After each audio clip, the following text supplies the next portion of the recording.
Hello, everybody. I'm Sean Reynolds from Sportsnet, about to be joined by Ken Wheat from the Winnipeg Free Press. Together we are Kenny and Renny. This is the Kenny and Renny post-game show after the final game of the 2024-2025 NHL season between the Winnipeg Jets and the Anaheim Ducks. Apologies. I know we've made people wait a little bit here. Had a math studying session emergency, and being a dad comes first. So that's taken care of. And it's time to talk some hockey. Interesting that coming into this game, there was only two teams in the NHL that the Winnipeg Jets had not beat this year, one of them being the Anaheim Ducks. And boy, oh boy, they made it close with them right up until the end. That's a goaltending game, right? Like the one thing I'll say about this is if you're a Winnipeg Jets fan and you're watching this game play out, I didn't really feel like there was any other outcome than this. The Winnipeg Jets were going to win.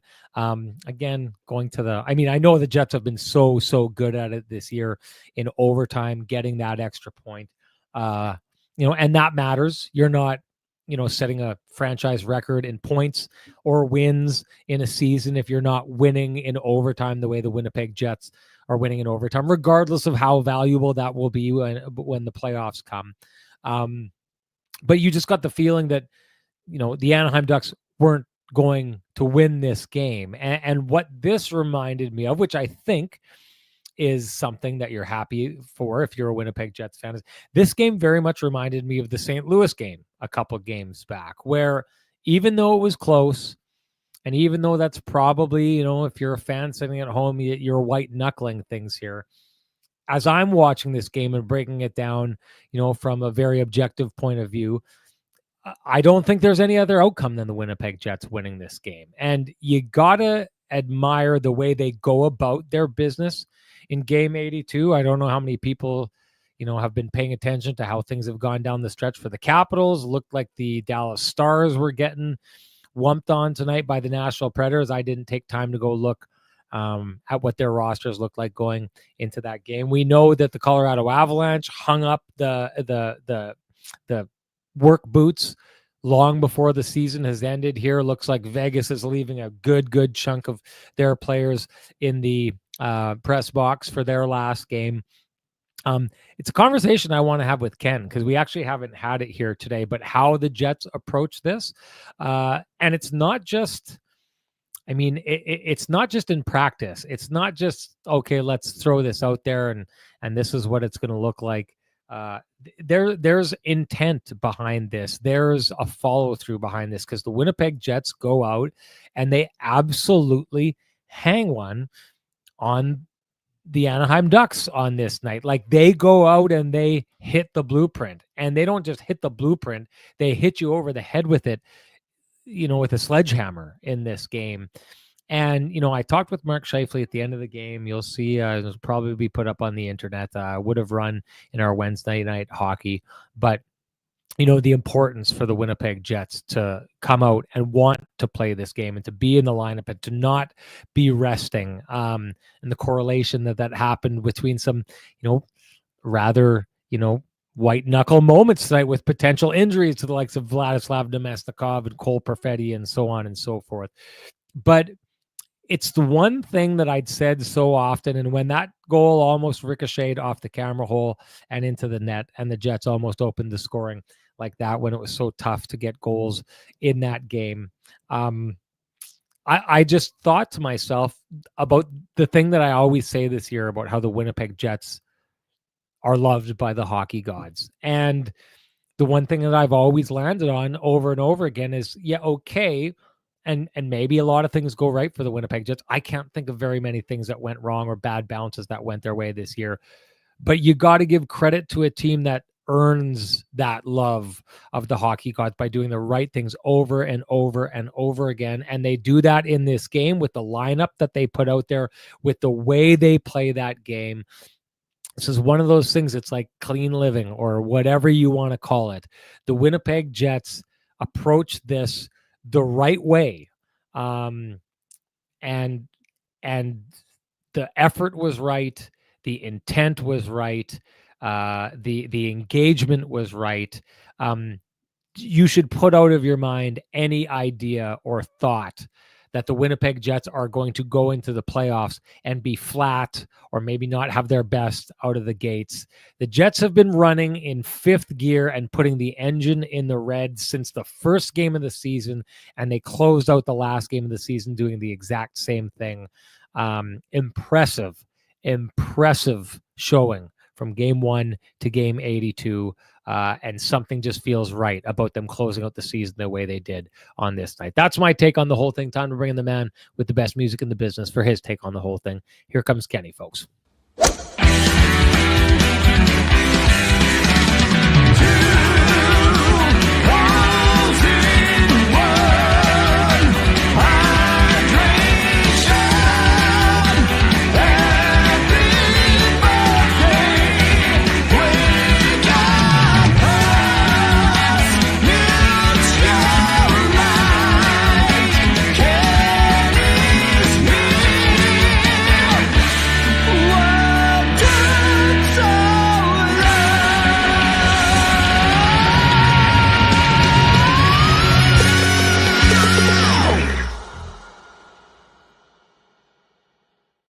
Kenny, my friend, sorry to make you wait. Loosening things off a little bit here. At least you could have done with throwing on a tie. Frankie and the boys, I'm sure, put a lot of effort into. Just a second here. This shirt is so nice. I took the tie off to augment and show off the shirt with the nice blue thread on the buttons. I mean, that's the only reason why I've gone casual here.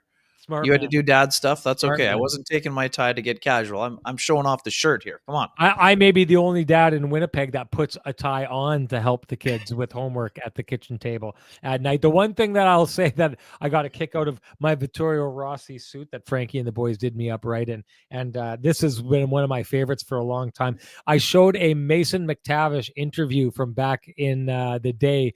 He played his first ever game against the Winnipeg Jets, scored his first ever goal in the first period of that game against the Winnipeg Jets, and then proceeded to tell us an interview where he wasn't supposed to play in that game and got a call while he was on the toilet that he wasn't going to answer, except it was his head coach, and he thought, oh, I better get this. And the call was to say, actually, you're in the lineup. The one thing that we cut and didn't show off screen was Renny wearing this exact same outfit, except super long COVID hair, if anyone remembers that.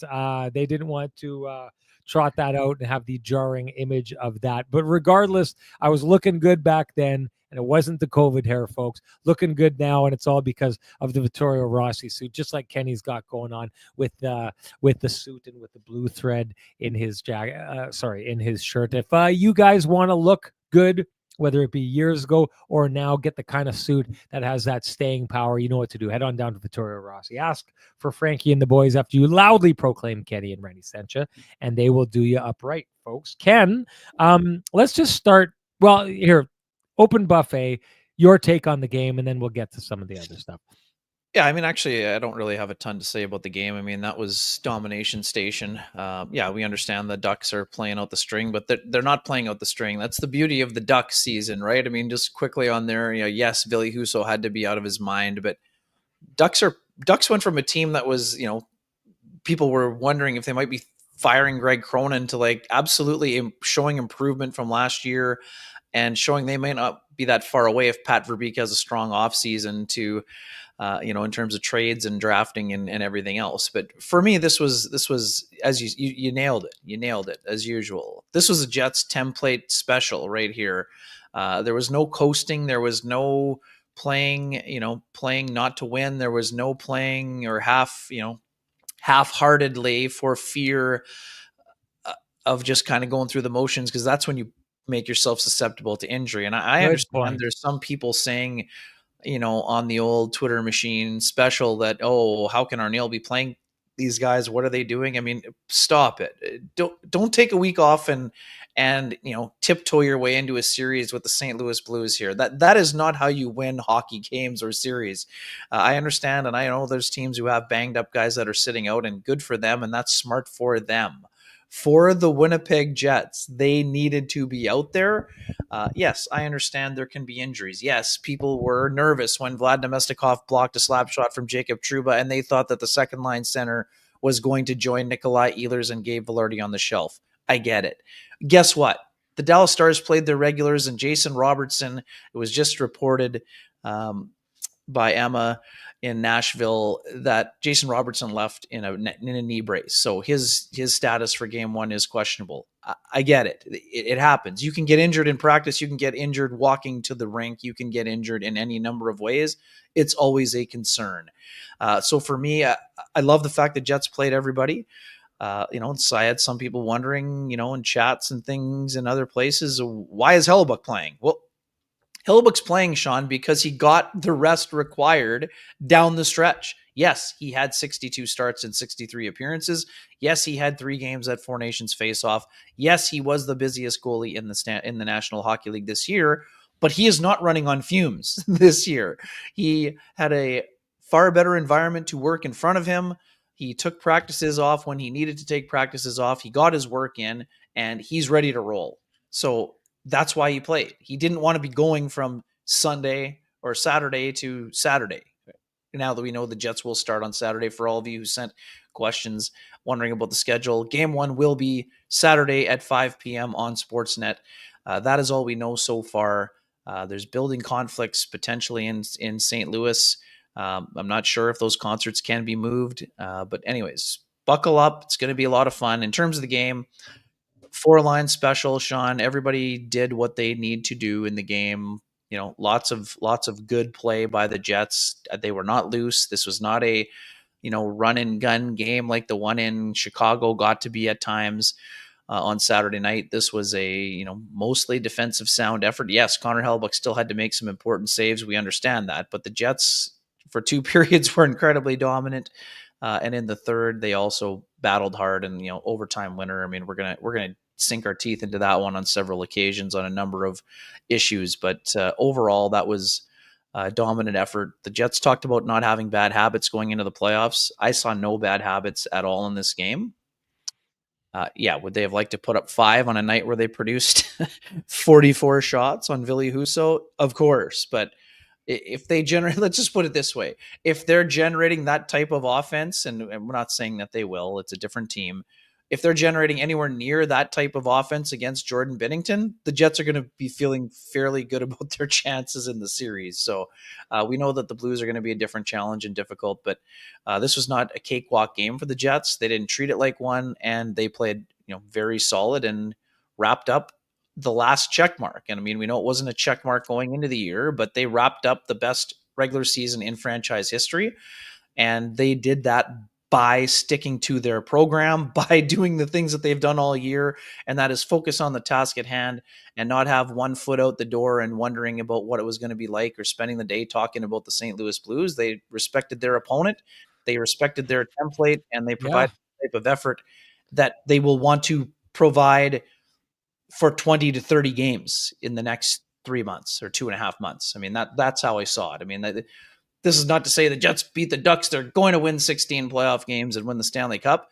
But this is the Jets being the Jets. Their consistency level has allowed them to put up 56 wins and 116 points, best they've ever had. And it is why that's why they are a legitimate Stanley Cup contender. That's how I viewed this game. You know what? There's so many things that paid off for the Winnipeg Jets, and I think you just nailed it. Like just even the way that they handled and respected the Anaheim Ducks, who they didn't have to. They could have looked past them. They could have not put a lot of effort into this game. I'll say this. The Anaheim Ducks had beat the Jets twice already this year, and they come in here and the Jets went at them with a level of ferocity to say, we need to beat you this season. And I take a look at that, and that's respect.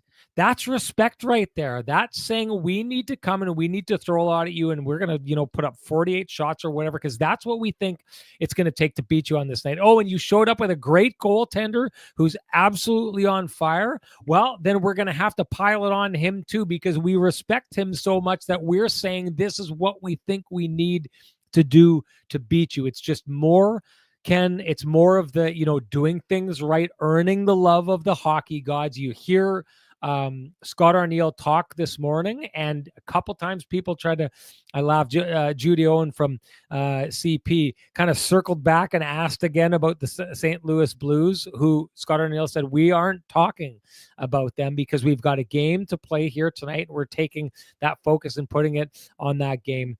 That paid off, the way that they respected their opponents in this manner, which is, I will say, and you all know I talked about this a long time coming out of the 2000 teens and in the early 2000s. I thought that the Jets were a team that quite often did not respect their opponent. And now they've become the ultimate team that respects their opponent through their actions in that. I was also going to say it was dicey, and we'll talk about it a little bit, Ken, but it paid off putting out a full lineup tonight, even though there were a lot of injury worries and a lot of things that almost happened in that game that would have paid off for those injury worries. But anyways, since we're talking payoffs, if you're looking to pay off high interest credit cards or debt, we suggest you go talk to our friends at Cambrian Credit Union about their payoff loan.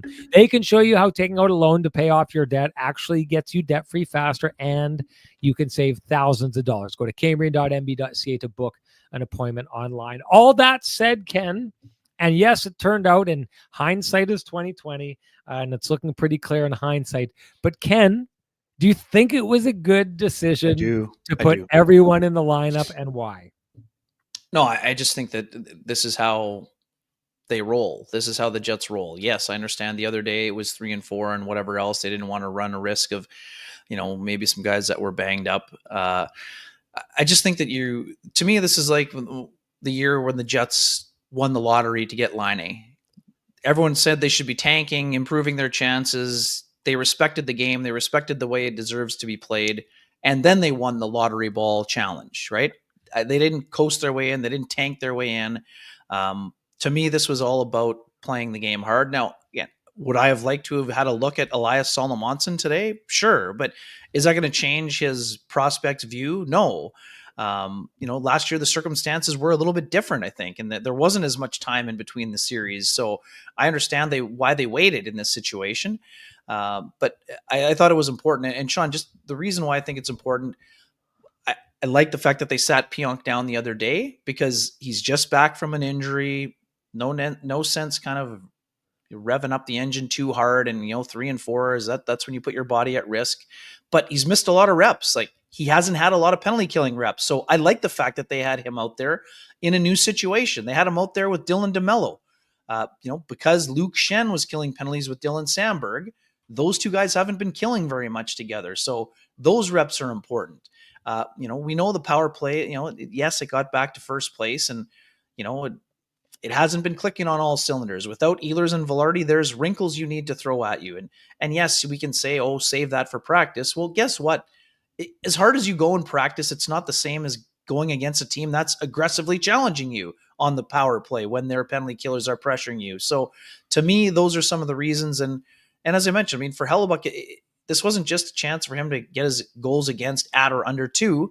It was a chance for him to have another win, to be sharp. And this is a rhythm guy. I would not have gone with the Hellebuyck plays Saturday and then doesn't play till this Saturday. I think that's, I get it. Some people want to rest their number one guy. That's fine. Connor Hellebuyck thrives on work, and he's been working, but he's also been getting time off. So that's why I liked a lot of those fronts. Hey, I get it. If Vladislav Nemestikov gets knocked out with a broken foot, people are pointing the finger at the coach. But Sean, we've talked about this all year. Scott Arniel has done an exceptional job.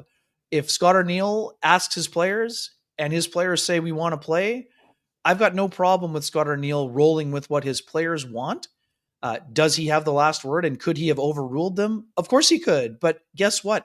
He's asked his players to trust him. He also trusts the players. This is a two-way situation. This is not a dictatorship. Scott Arniel has the last word, yes, but the feedback with the players has been essential to the Jets' success. So why would you suddenly be ruling with an iron fist now and changing the way that you've been rolling all year long? That doesn't make sense to me at all. So I'm glad that the Jets did this. I'm glad that Scott Arniel listened to his players, and I think that it shows a hunger, Sean. The Jets just aren't a team that wants to say, "Hey, wake me up in a week when the playoffs start." They've been hungry all year long. Of course, they're going to be hungry in Game 82, even though, hey, I get it. It would have been easy to say, oh, it's arbitrary to try to be motivated for game 82. Jets didn't want to be beaten in all 3 games by Anaheim, and they played like it. So that's why I supported rolling with a real lineup rather than, playing a bunch of other guys. You said it took a hunger to play like that for those players to come out. You know what it took? It took balls. It took massive, huge cojones, balls, lady balls, whatever it is. I don't want to make this a sexist thing. It took a massive amount of courage to be able to go through what Dylan Sandberg went through last game in a shot that people took a look at and thought, oh my goodness, did we just lose maybe our best shutdown defenseman? And then turn around and throw him back in and everybody else back in. And I would say this, Ken, for certain teams, doing this was not the right choice. I agree with you. It's the right choice for this team. But I do think throwing players in and not getting rest and not trying to avoid those injuries, like what we're seeing may have happened in Dallas tonight with Jason Robertson, that's a mistake for other teams. It wasn't for the Jets. The reason it's not a mistake for other teams, and I'll say this very specifically about a lot of different teams, I think you saw what we saw from the Colorado Avalanche last year, and I've talked about this before. I think we saw it for the last 2 years with the Florida Panthers. I think we saw it for a long time with the Tampa Bay Lightning, is they were teams that really have an understanding and a control and a switch that they can flip, so that when it's time to play a specific kind of game, they know that it's going to be there. The Winnipeg Jets, maybe they've got that flip, but that's that switch. They haven't in the past. And maybe they have it now, but I don't think that they know for certain that they do. And I don't know for certain that they do. And Ken, I don't think anyone knows for certain that they do. So you control what you can control. And so when I see a team like the Colorado Avalanche play the way they did towards down the stretch of their regular season last year, and then all of a sudden they show up and it's like, whoa, okay, this is an entirely different team. These guys can flip the switch. Hey, easy for you to say. Yeah, well, clearly not. That's the Colorado Avalanche. They won a Stanley Cup. They had Vegas, and Vegas, another team, and Tampa. And Tampa, they've all got that Stanley Cup pedigree, and they've had those moments where they saw that they can elevate. The Jets are the opposite. Well, not only have they not won, but the Jets have been the team that showed before that if there is a switch to be flipped, they've switched it in the wrong direction, or they've flipped it in the wrong direction, and they've had problems with that. So back to the idea that you control what you can control. What the Winnipeg Jets, I see them doing, Ken, is saying, hey, if there is a switch, we're just not touching it. And we're just going to keep doing what we do, right? So we're in a rhythm, and that's what's worked for us. We came out in game 1 of the season and won, 15 of our first 16 games. That's working for us. Then let's just keep doing that. A lot of teams, Ken, throughout this season would have said, hey, let's take the foot off the gas pedal. And who knows, maybe I'm absolutely burning myself right now, and down the stretch, we're going to see them run out of gas in the second round or the third round or whenever, and people will turn and say, well, did they really need to put the pedal to the metal all season? I think the answer to that is yes. And even if it resulted in a losing season, I think that could pay off for the team because of this, Ken, because if they put the pedal to the metal and it gets them through the first round, then they get to kind of put a pin in that storyline. And if it gets to them through the second round, then they get to say, okay, now we're one of the last 4 teams standing and we've got something going here. And then if it gets them to the Stanley Cup final, it takes them to a place they've never been before. And if they run out of gas in the Stanley Cup final, so be it. But then next year, they can come in with a greater understanding of themselves, a knowledge that this is a team that can get it done in the playoffs. And if they want to manage, if they want to toggle the switch at that time, if they want to manage their energy expenditure throughout the year with the idea of saving it for the playoffs, you can do it at that time. This team needs to figure out and get a base underneath them in the playoffs that tells them they can do it. And right now, what they understand about themselves is they've been on a year-long heater, and they don't want that to stop. So doing what they did here tonight also, I think, shows a little bit of confidence in the idea that, hey, we're without Nick Ehlers, we're without Gabe Vilardi. We've lost guys throughout the year already, and we survived. We did just fine. We've got great depth. And what it also shows, Ken, is that their main faith is in their team game. It's not in one single guy who could get injured. It's we can survive whatever's thrown at us. So this was the right move for the Winnipeg Jets. I'm not sure that I would have seen it heading into that game, but in retrospect, especially hearing the way the players talked about it, absolutely the right move for the Winnipeg Jets on this night. Bang on. And just to augment what you were talking about, Colorado, Vegas, Tampa, Florida, they've earned it. They've earned it, right? I mean, what have they had that the Jets have not had in the last 7-8 years? Long playoff runs. So then you do need to worry about managing energy and all of those things. Yes, 82 games is taxing. You know what's even more taxing? Playing 100 games in a season, and you've played 20 plus in the playoffs. That's Tampa when they went back to back. That's point. Vegas. Some of those teams have had injuries. So yes, for them, it didn't make sense. For the Jets, Sean, we've talked about this a lot the last 2 years. When your season ends in the last week of April or the first week of May, you've got lots of energy when September and October rolls around.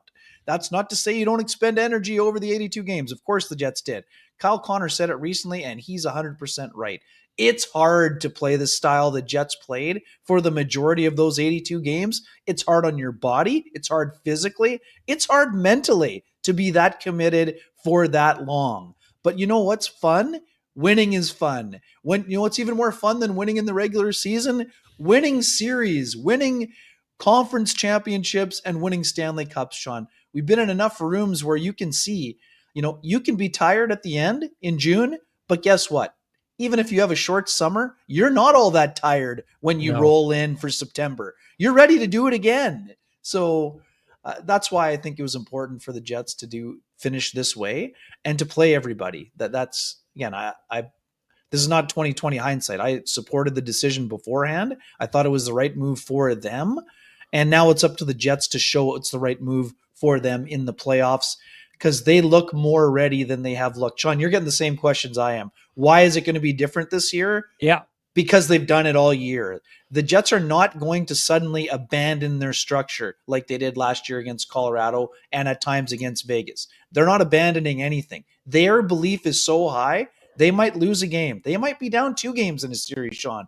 They're not going to change their style of play. They believe in what they're doing, and they've done it for another full year. Like, let's not forget, this is year 3 of the process. They weren't fully committed in the first year, and then they were committed for the majority of the second year, but then they kind of pulled the pin in the playoffs when it got hard. They're not going to do that this time. You know what? The thing that stands out to me as we've finished 82 games, right, is last year when we finished 82 games, the Jets were on an 8-game winning streak, right? And the one thing that we've seen about the Jets in past years is when they get on a roll, they get on a roll, right? And so people would build a lot of belief in that. I remember the year there was the COVID shutdown and the Jets were starting to do, the year they ended up eventually losing to Calgary in the play-in. I remember getting, text messages and people calling me and saying, oh, they're really building towards something. But what each of those seasons, including last year, included was these down stretches of hockey where you and I would go on the podcast and we'd talk about hating the game the Jets would be playing. Quite often, I would be talking about hating wins that the Jets had because I thought they weren't playing right. And yeah, they won. So what? I hate the way that they're playing. That's not going to hold up. And people are so mad at you because you're not celebrating a win that looked like garbage or whatever. We don't have that this year. There was one stretch of hockey the Winnipeg Jets played that I didn't like, and it really didn't last that long. It was early December. I called them out in their first game against these Anaheim Ducks when I had called them out the previous night against the San Jose Sharks when they squeaked out a victory that they had looked terrible in. That was like maybe a 5-game stretch. and they won a couple of those games. I don't even think it was a five game stretch. But to your point about, the Jets being up and down, they haven't been down this year. They haven't been the example. So it's another way of saying last year, the version of the Jets that you saw in the playoffs was a version of the Jets that had existed in the regular season that you and I had talked about, that we'd broken down. We don't like the way they're playing. We don't like the things that they are doing. They're not playing to their structure. They're not, committing to the details, all these kind of things. The team that you saw in the playoffs last year was a team that you had seen at points of the regular season last year as well. Now, everyone wants to believe that your team is going to be the very best version of themselves when the playoffs come around. And quite honestly, we talked about teams like Tampa and Colorado flipping the switch. That makes us think that's what it should be, that everyone's the best version of themselves in the playoffs. That's not the truth. But the Winnipeg Jets last year, their version of themselves in the playoffs was a version we'd seen before. What's the bad version of the Winnipeg Jets this year? Like, if the Jets go to the playoffs and represent the very worst version of themselves in the playoffs, that's still a darn good hockey team, the way that they're playing. So I just think that that to me is their performance in the really big games where they needed to have good performances is great, but B, the fact that their floor now is, if there's a big difference between this team from this year and the team from last year, the one that finished fourth last year and was in the running for the President's Trophy at various points of the season last year, the difference is that last year's team at their very peak is probably very similar to this year's team at their very peak, but last year's team at their floor was way lower than this year's floor, which is just a little bit below where their ceiling is. Hey, it's the 13th floor. That's what the difference between the Jets ceiling and their basement is, that movie Being John Malkovich, the 13th floor, where you can't even stand up straight because it's only like 3.5 feet tall. That's the difference. The Jets don't fall off much, and because of that, you should expect them to do very, very interesting things in the playoffs. You finish that off, and then I want to move on to something else. And yeah, just wrapping that up again, and this is not recency bias, but Sean, because we were there for a good chunk of it, and in 2022, that's my reference point. You've covered way more Stanley Cups than I have, but to me, I've talked about this parallel all year long, and no, they're not the same team. That's not what I'm saying, but they have similar scar tissue before the breakthrough happened, right? That's the thing. And what did we see from Colorado that year, Sean? They went from hoping to win to expecting to win. And that to me is what I'm seeing from the Jets. It's hard to just say, pinpoint, oh, this is why. But why I feel it's different, they're not going in with just hoping that they can hang with these teams. They know they can win. They expect that when they play their best, they're going to win the majority of the time. You will get goalied once in a while. You may have some bad luck. But in a 7-game series, they expect to win, but they don't go about it casually in a cocky way and thinking they don't need to put in the work to win. They will do the work, and that is why they have won so much this year. Hey, we get it. Game 83 and counting, that's when you will be judged. I love that they've said that openly all year long, all week long, all month long. It may sound boring and tedious to some, but that's how you take the next step as a franchise. And that's why, to me, the Jets remind me again of the 2022 Avalanche. Similar depth. Yes, they don't have Nathan McKinnon or Cale Makar. We get that. But they do have an all-world goaltender. They've got lots of high-end talent, even with some of those injuries that they have.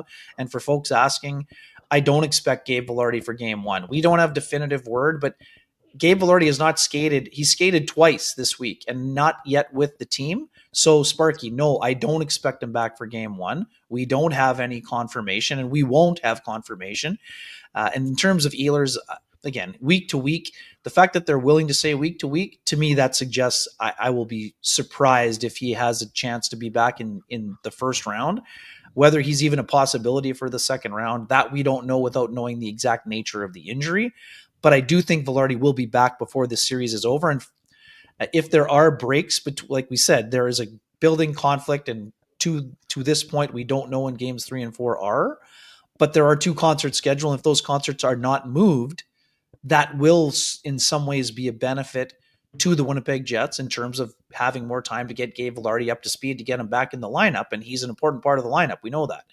And also without knowing Dylan Holloway's situation, Sean, we're going to be, we'll be sniffing around, but we're probably not getting many answers from the St. Louis side either. Yeah. It may benefit him and his recovery as well. But anyways, it's just all those things to say that's sort of, I just wanted to, that's where the injuries stand right now. Until we see Gabe Vilardi in a practice with his teammates, I don't see his return as being imminent. But again, it's the playoffs. People come out of the bullpen in various forms a lot of the time. But I'm not, for people thinking the cavalry is around the corner, Sean, Scott O'Neill is not a message through the media person. No.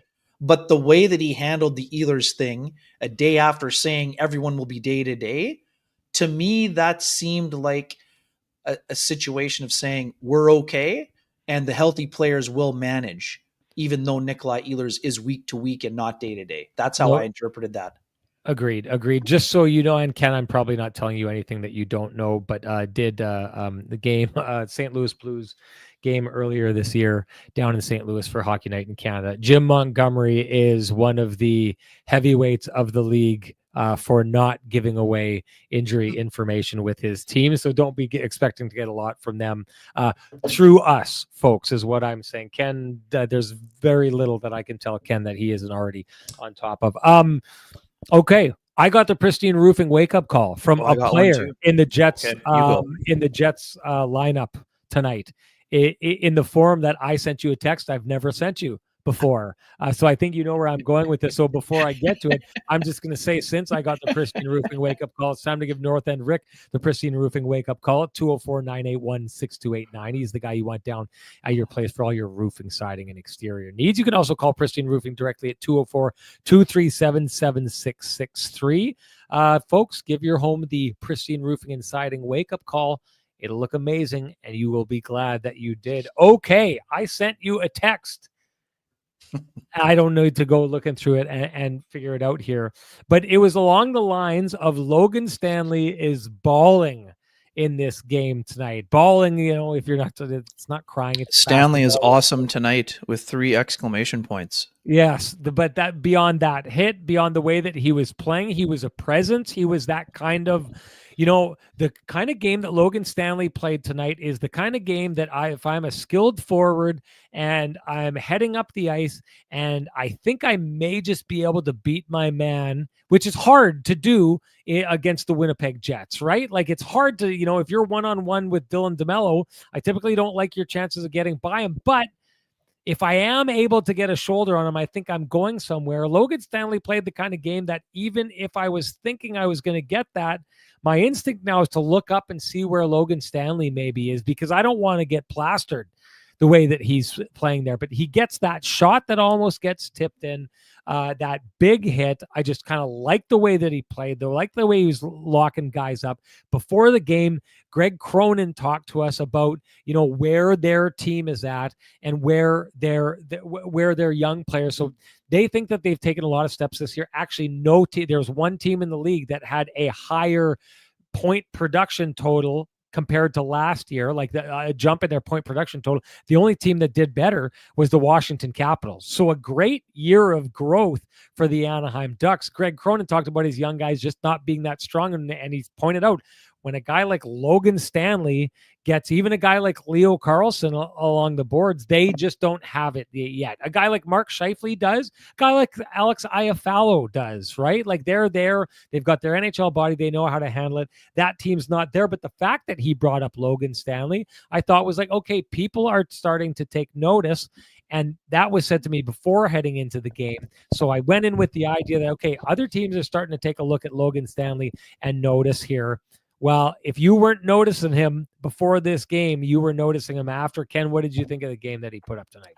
Yeah, 18 shifts, 15-12, 4 shots on net, 5 attempts, 1 hit, 1 block shot. So, it wasn't we said there have been times where Logan having a quiet game was good for him. Yeah. A little louder. Like when the boards rattle, that's also loud. That's the right type of loud. That's not the boards rattling because you missed your guy and they went on a 2-on-1 and their team scored, the opposition, right? I mean, that's not the type of loud that a guy like Logan on the third pairing can have. Now, I got asked a lot after the stretch, Sean, about we've talked a lot about the calming presence of someone like Luke Schenn, and some people were wondering if he might be able to help shepherd someone like Stanley. And my response for a good chunk of time coming out of the deadline is that although Luke has changed teams before, I didn't think he'd have a lot of time for mentoring. And that's not to say that he's not talking to Logan Stanley or other defensemen. He's happy to talk to anybody. But given everything that is on his plate, I thought it would be more likely that that mentoring or shepherding would happen next year over the course of a long season. Now, I feel like there's been a little bit of osmosis here for Stanley watching Schenn, and maybe they're having conversations that, behind the scenes and everything else, but I just think that they haven't played much on the same pairing, Sean. This is a recent development, but Logan was watching Schenn play with Samberg, right? So to me, I think there's been a recognition of how Luke has been as successful and impactful as he has been while often playing on the second pairing. And now that they're playing together, he feels a little bit of stability in terms of the physical presence that his partner is providing, which will allow him to add that element a little bit more. And he's seen how effective it's made Schenn. So it feels like Stanley is kind of trying to embrace a little bit of that. Again, I'm not saying this is all because of Luke Schenn either, but I am saying his impact is also seeming to have some trickle down impact on someone like Logan Stanley. And that's sort of what I'm seeing. And what we know is this. Hayden Fleury got the first spin with Schenn in his first game. Right now, it looks like Stanley's job going into the Stanley Cup playoffs. And we're just going by the evidence that is being presented to us. And as we talked about the other day, Sean, I'm not saying that Colin Miller won't end up playing in the series or in the playoffs on the left side at some point. But if it is something where the Jets were really thinking that was their number one option, I can't imagine they just would roll out with that in game one. I just don't see that. That's not how they have been acting. So again, that's not to say that Logan has the job for the entire playoffs. He's going to have to play well in order to keep the job, but it looks to me like he will start game one. And if he plays like he did today, there won't be any reason to take him out. Now he's got to do it do it consistently in order to stay in the lineup, because I think the Jets have other capable options. You know what? I'm going to have to leave a little bit earlier today because I'm going to have to pick up my daughter from a school trip. So we'll roll through some of the things that we wanted to get through here. The one thing that I wanted to bring up here was this by NLCC, because we should talk about Alex Scheifele and that deal. How does Chevy continue to get team-friendly contracts? Al, for 3 more years.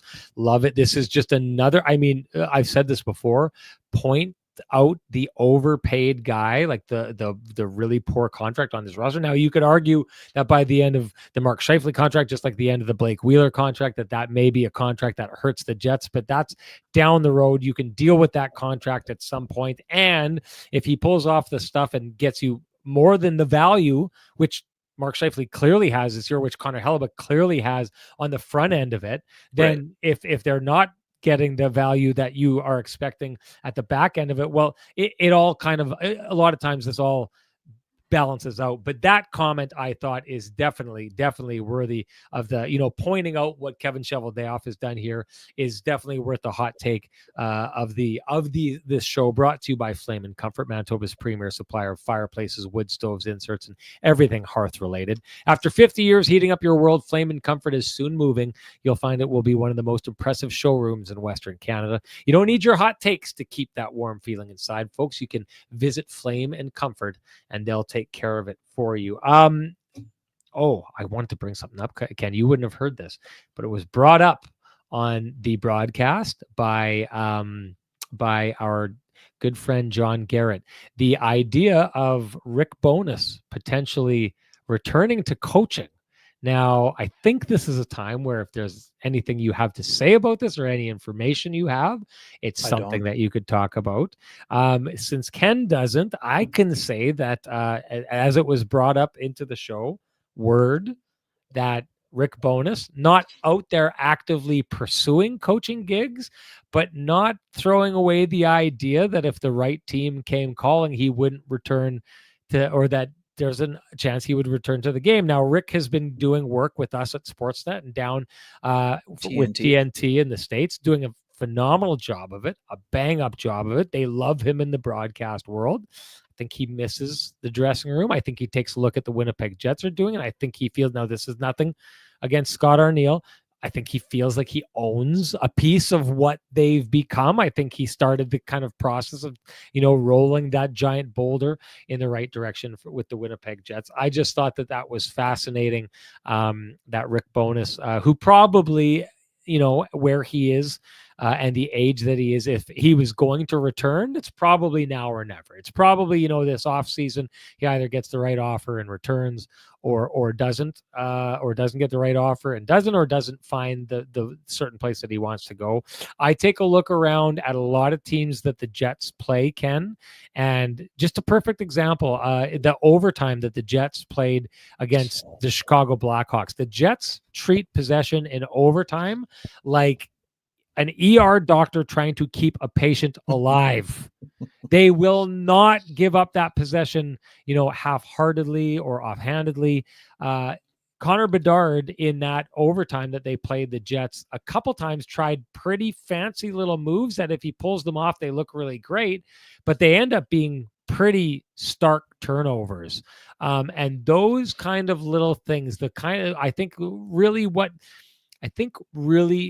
Rick Bowness did for the Winnipeg Jets is began the process of instilling them what the really, really important things are in hockey that hockey players don't typically pick up on because they think it's, and you should, because you get to the NHL on scoring ability and skill and all these different kind of things, but you win championships and you become really good teams based on the details. And I think that Rick Bowness is the kind of guy who really knows how to say, like, I'll put it this way. The Winnipeg Jets, I've said this in the past, I said it earlier on this podcast, are a team that I think far too often took things for granted, were a little bit arrogant, maybe didn't respect their opponent at times, and that would catch up with them time and time and time again. It was their biggest weakness.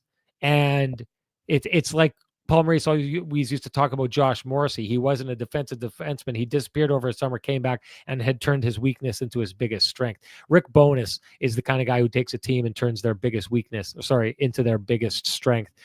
He'd be a fascinating guy to get out there. Ken, do you want to give Sweet Lou a shout out before we move on? Yeah, right on. For folks who have realty needs they'd like to have met, buying, selling, curious what the house in the corner may be listed at right now, contact our main man, Lou Ferlin, at Royal LePage Dynamic Realty, 204-791-9971, or at the office, 204-989-5000. His email is lou@louferlin.ca. That's LOU@LOUFURLAN.ca. Lou Ferlin, excellent realtor, excellent human being, and excellent supporter of the community, including this podcast. Okay. Johnson Group got you covered play of the game. I think this one is a pretty obvious one. Do you want me to just take it? Yeah, there's only one play that, we mentioned two during the game. Yeah. Taking that puck away the way that he Mason did on McTavish. the one, turning it up. That is like maybe, I don't know that I can think of one offhand, the most impressive we got you covered play of the game that we've ever had before. This one, hey, he's doing it right for the folks at the Johnson Group. 3D chess right there. Do you run a small business in Canada? Look to Canada's #1 employee benefits plan, Chambers Plan, to give you a competitive edge. Chambers Plan is the simple, stable, smart choice for over 30,000 businesses countrywide. Visit chamberplan.ca to learn more. Ken, Keg, save of the game. What do you got? I'm tempted. The save on Jackson Lacombe, like in the first 2 minutes, is probably the best save that he made. But in terms of drama, Sean, it's still a tie game. You had to rob. Troy Terry has turned into Chris Versteeg suddenly. He is the Jets killer in terms of, it seems like he scores every single game against them. He had one earlier, and he had the puck in his stick in the last minute, and Hellebuck had to make a 10-beller. It doesn't look like the 10-beller for everyone else, but it was an impressive save, so I'm going with that one. I think you nailed that. The blocker save, right? Yeah. Point blank, great save. That's mine as well. It doesn't matter what Ken and I think, though. It matters what you think. Share with us your hashtag, the Keg Save the Game. You're automatically entered to win a $50 gift certificate usable at any of the 3 fine Keg locations here in the city of Winnipeg, each location finer than the last. And the winner from our last show, that would be Gabe Vivaldi. Gabe, you know what to do. Direct message me at SN Sean Reynolds. SN, yeah. That's it. SN Sean. I don't know why that sounded so foreign to me all of a sudden. Direct message me at SN Sean Reynolds. Send me your full name. Send me an email. I'll also have the fine folks at the keg send you a $50 gift certificate usable at any of the 3 fine keg locations here in the city of Winnipeg. Each location finer than the last. And that brings us to our TCB lamplighter. What do you got, Ken? Yeah, I love a good clapper, but with all due respect to Neil Pionk's 10th of the season, becoming the 13th Jet to hit double digits, it's got to be the Scheifele goal that they already had secured the franchise record. But last game of the regular season, scored by the first ever draft pick of the 2.0 Jets, broken up by Josh Morrissey. Incredible play. Kyle Connor gets a touch on it as well. I mean, that's the fingerprints of the core all over that goal, right? Yeah. I mean, that to me, that's and the 3D or the 4D chess portion of Morrissey, and that's what bothered Mason McTavish so much. He attacked him before he could even go for the toe drag. That's the elite part of the play. Was elite in itself. That he attacked him before he could even go at him with the toe drag. That was an incredible play. Scheifele gets 39 to wrap up the season. That's my lamplighter. Yeah, it was gorgeous. Nothing else to say about it. Perfect way to cap off the end of the season. Very much emblematic of the season that they had. That's the TCB lamplighter, at least in our opinion. You can share with us yours, though, and if you do, you're automatically entered to win a frosty, delicious 8-pack of Lamplighter Amber Ale brought to you by our friends at TransCanada Brewing Company. If you can't wait for Kenny and Renny to gift you your 8-pack, head on down to 11290 Kenniston, and you can pick up your own pack. You can also grab a pizza, some beers on tap while you're down there, and just check out their environment. It is a great one. It is where we will have the Kenny and Renny year ender, where we send her after the season is over. A good chunk, 20% of the room filled, just with the people who got a hold of us from the last show. So it's filling up fast, folks. If you do, like I said, want to book a spot in that room, I know it can change, and we're not going to, no one's going to be paying any money for a spot that they can't take in the end. But if you want to book your spot in that room, you know what to do. Get a hold of me somehow, whether by email, whether by my handle, or a lot of you have my text.